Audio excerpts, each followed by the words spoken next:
So what if season 1 अब and हो चुका है, बट अभी भी बहुत सारे ऐसे क्वेश्चंस है जिनका आंसर हमें नहीं दिया गया, और इसके अलावा कुछ ऐसे क्वेश्चंस भी है जो कि फैंस में राइज हो रहे हैं। और ऑब्वियसली बीइंग अ फैन मेरी भी बत्ती जगी कि अल्ट्रॉन के पास भी इन्फिनिटी स्टोन्स थी और थैनोस के पास भी थी, तो फिर ऐसा क्यों लग रहा था कि अल्ट्रॉन विद इन्फिनिटी स्टोन्स ज्यादा पावरफुल था थैनोस विद इन्फिनिटी स्टोन से? इन्फिनिटी स्टोन्स तो दोनों के ही पास थी, तो फिर ये भेदभाव क्यों? और इसी का आंसर हम जानेंगे इस वीडियो में कि who is more powerful, Thanos with infinity stones और अल्ट्रॉन विद इन्फिनिटी स्टोन्स। वैसे अगर चैनल पे पहली बार आए हो तो वीडियो अच्छे लगने पे चैनल को सब्सक्राइब जरूर करना। तो देखो obviously Ultron with infinity stone ज्यादा पावरफुल है थैनोस विद इन्फिनिटी स्टोन से, क्योंकि व्हाट इफ में जो अल्ट्रॉन ने इन्फिनिटी स्टोन से कारनामे किए हैं, लाइक यूनिवर्सेस को डिस्ट्रॉय करना, एक कॉस्मिक बीइंग बन जाना, कैप्टन मार्वल और स्कारलेट विच जैसे पावरफुल सुपर हीरोज को हराना,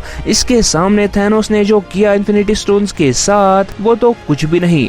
अरे थैनोस स्कारलेट विच से ही मार खा रहा था, बट वहीं अल्ट्रॉन ने कैप्टन मार्वल और स्कारलेट विच दोनों को मार दिया था, वो भी ऐसे वैसे नहीं, पूरे के पूरे प्लैनेट्स को डिस्ट्रॉय करके। अल्ट्रॉन ने 2 बार गैलेक्सीज को डिस्ट्रॉय किया, पहला तो वॉचर के साथ, बट दूसरे टाइम स्ट्रेंज सुप्रीम ने उसे रोक लिया था। और हाँ कि स्ट्रेंज सुप्रीम एमसीयू का सबसे पावरफुल सुपर हीरो है, इस पे हमने एक सेपरेट वीडियो बनाया हुआ है, इसका लिंक आपको ऊपर फ्लैश करते दिख जाएगा। अब अल्ट्रॉन इजीली गैलेक्सीज को डिस्ट्रॉय कर पा रहा था, बट वहीं थैनोस से एक चुटकी तक बजाई नहीं गई खुद को हर्ट करने के बगैर।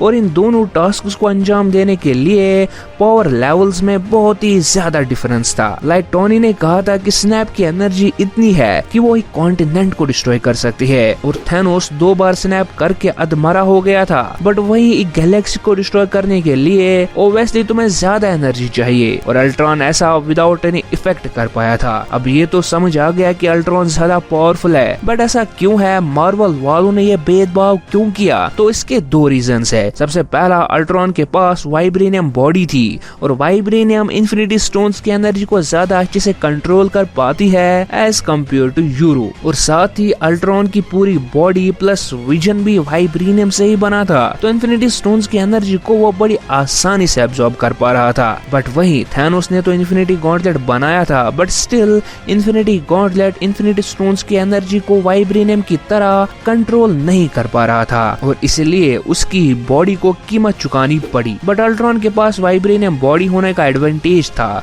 दूसरा रीजन है दोनों का मोटिव। थैनोस सिर्फ अपने मेन गोल पे फोकस्ड था कि उसे स्नैप करना है, और वहीं अल्ट्रॉन डिस्ट्रक्शन के पीछे था, और इसलिए हमने अल्ट्रॉन विद इन्फिनिटी स्टोन्स को ज्यादा एग्रेसिव देखा, जो कि वो था भी। और तीसरा रीजन है लाइव एक्शन और एनिमेशन में डिफरेंस। देखो लाइव एक्शन में तुम एक गैलेक्सी को डिस्ट्रॉय करते हुए नहीं दिखा सकते, बट वही एनिमेशन में ये एक छोटा सा काम है। जैसा कि व्हाट इफ सीरीज में हमें अल्ट्रॉन को ज़ेंडार, अल्ट्रॉन को एस्गार्ड, अल्ट्रॉन को गैलेक्सीज, अल्ट्रॉन को यूनिवर्सेस डिस्ट्रॉय करते दिखाया गया था, बट वहीं लाइव एक्शन में ये सब दिखाना बहुत ही मुश्किल है दोनों डायरेक्टर और वीएफएक्स आर्टिस्ट के लिए। सो आई थिंक ये 2-3 रीजंस है कि क्यों Ultron with infinity stones Thanos with infinity stone से ज्यादा पावरफुल था। बट आपको क्या लगता है? आप अपना ओपिनियन जरूर शेयर करें हम सब के साथ, और अगर वीडियो अच्छा लगा हो तो वीडियो को लाइक, चैनल को सब्सक्राइब और वीडियो को शेयर करना नहीं भूलना। और हमारी दूसरी वीडियोस आने तक आप हमारे ये वाले वीडियोस एंजॉय